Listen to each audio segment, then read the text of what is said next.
welcome to topic one of understanding your bank statements. So the first topic is overdrawing your account. Now, before I get into the nuts and bolts of this slide, I just want to clarify for anyone out there that may not know, most of you should already know, but just in case you don't, a lender's terminology of overdrawing your account is any time that your account goes into a negative balance.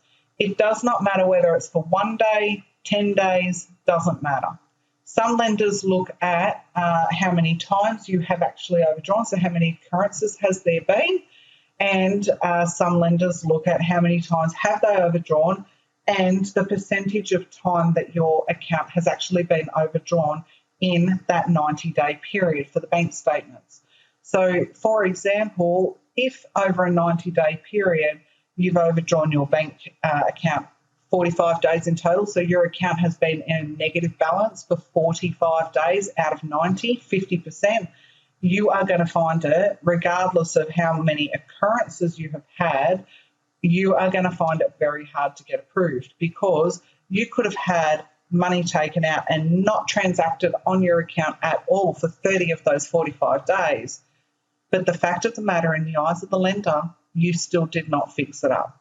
And you can tell them that you forgot or you're away or you're sick or anything like that. You can provide a hospital record or something like that proving you're in hospital. They might accept something like that okay, I wasn't aware of it because I was in hospital. That's plausible. But more often than not, if you are overdrawing your account, even if it is only by $1, if you're doing it on a very, very regular basis, it's going to impact on your chance of approval and make it very, very hard to get approved. If you have a strong application and you can get approved with a lender that does not require bank statements, you might get away with it. But if you have an application where it's going with a lender that does require bank statements, I can tell you that you want to try to minimise and be on top of overdrawing your account. Now, everyone overdraws their account, for God's sake. Even I've done it from time to time where I've paid for something, it hasn't come out straight away, I forget about it, do something else, and it overdraws. So they're not saying you can never overdraw your account. I want to make that clear. The lenders understand that life happens. However, there is guidelines in place as to what is acceptable and what is not. Now, how does this relate to Module 1? Long story short, overdraw your account. If you can't keep your account in order in a reasonable fashion and you are consistently overdrawing your account or your account is in the red, that is deemed financial hardship already. So under the rules of the government, they can't approve it.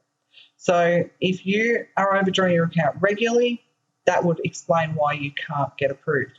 Now, they've come back and they've gone, okay, we're going to accept this many times because we understand life happens and, excuse my French, but shit happens from time to time. So they are reasonable and they do understand that, life can go wrong and things can get mixed and all that. So it's not you can't overdraw your account at all. I want to make that clear. But I see applications and lenders see applications where, there's some people that are 80% overdrawn for the entire period of 90 days. And the lenders are going to say, we can't help someone like that. Or, they've overdrawn their account 20 different times for 1 day each. Again, they're not on top of their money enough to fix it up. So I'll go through this so that you have a very clear understanding.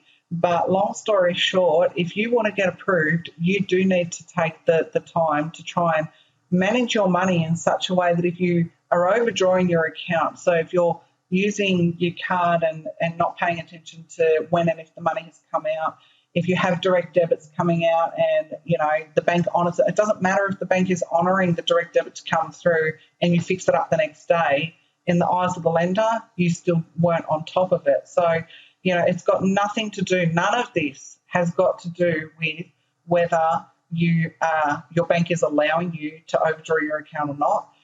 They do not take into account if you have an overdraft these days. So some people have, say, a $500 overdraft that the bank has allowed. I'm just going to make it very clear. The bank may have allowed you to do it from the bank policies. That's fine. But from a lending point of view, under the responsible lending guidelines, they still can't approve it, even if it is an authorised overdraft, they still can't do it. So I just want to make that very clear so that the guidelines and the expectations are there and there's no confusion. But basically, if you go through and you've got zero overdrawn, so you have not overdrawn your account whatsoever at all within that 90-day period, that's not going to affect you getting approved. You will get approved with any lender out there that requires bank statements in regards to overdrawing your account. There might be other reasons why you can't get approved, but it won't be because of overdrawing your account, because if you are not overdrawing your account at all, it will not cause an issue with any lender whatsoever. So you would get approved with every single lender out there unless it was something else that says you can't get approved, but it won't be this. If you are overdrawing your account 1 to 5 times, now there's no black and white hard and fast guideline on this. This is just my determination on what I've seen through my experience. Again, around the world, it should be similar to this.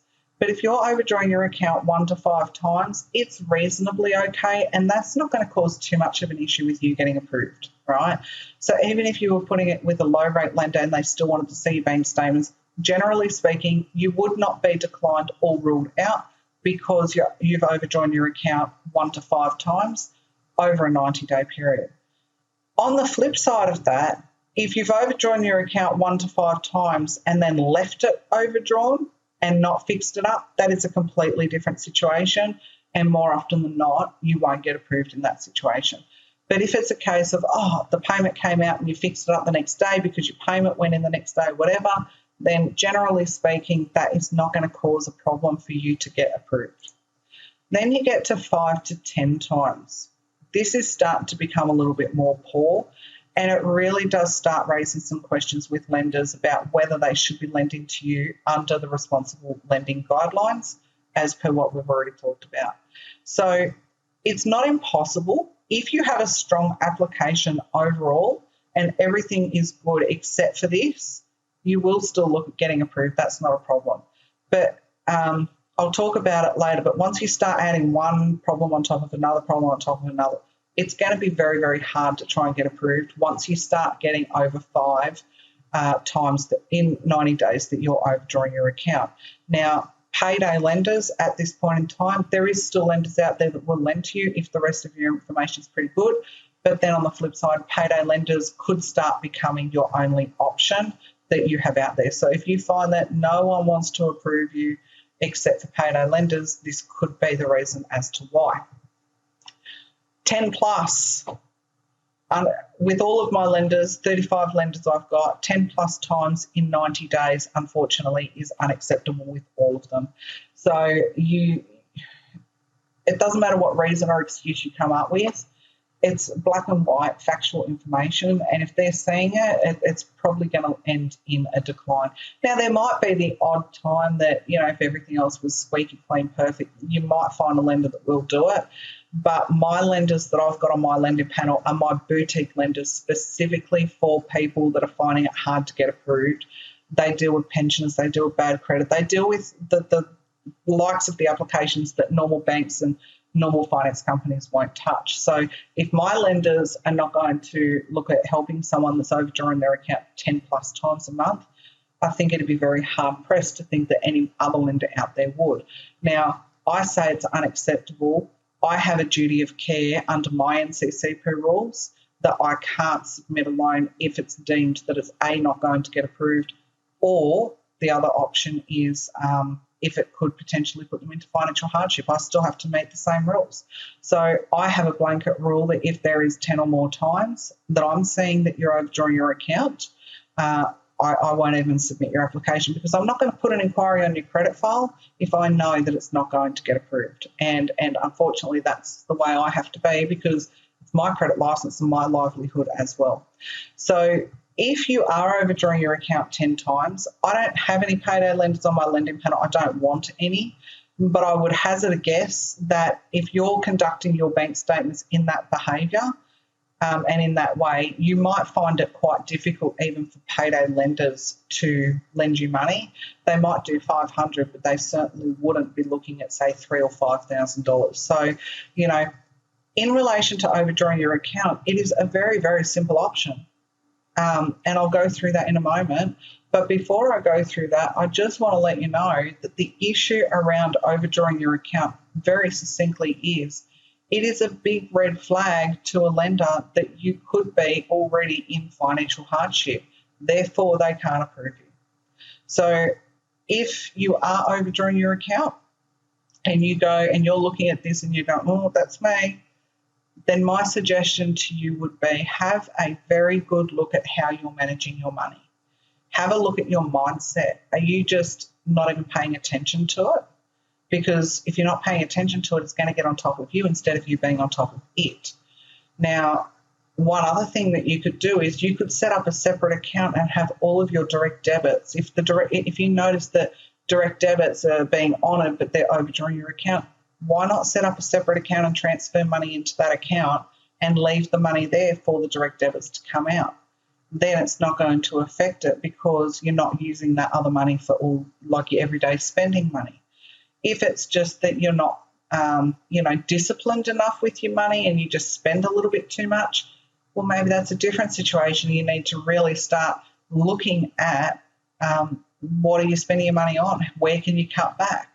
Now, in relation to all this bank statement stuff, and I probably should have covered this off in the summary at the beginning, but with all this bank statement stuff, you might be sitting here right now going, there's no way I can do that. I can't do that. I don't know how. No, she doesn't know what she's talking about, blah, blah, blah. I get that because that's the mindset that a lot of people I've spoken to have been in. But when I tell them that it's up to them if they want to get approved or not, all they have to do is put a little bit of focus and effort around this for a 3-month period to present good bank statements to a lender, and they will get approved if this was their only option, their only problem, of course. Guess what? They can do it, and they do it, and they do come back to me, and I do get them approved. I've got a 100% success rate on getting people approved if they follow the advice that I'm giving. If they do what I'm asking them to do and I'm pointing them in the right direction and they do the action and they take that responsibility, they've always got approved. So at the end of the day, this is how it is. And like I've said before, you might not like it, you might not agree with it, but this whole course is about telling you how lenders think of it, not how you think of it. It's not that it's not fair. This is how it is. So the question you need to ask yourself now is, are you going to find a way to deal with it and accommodate this and fix it? Or are you just going to keep going? They don't know what they're talking about, because they do know what they're talking about. I know what I'm talking about, and I'm trying to help you. So that's overdrawing your account. We'll move on to the next one.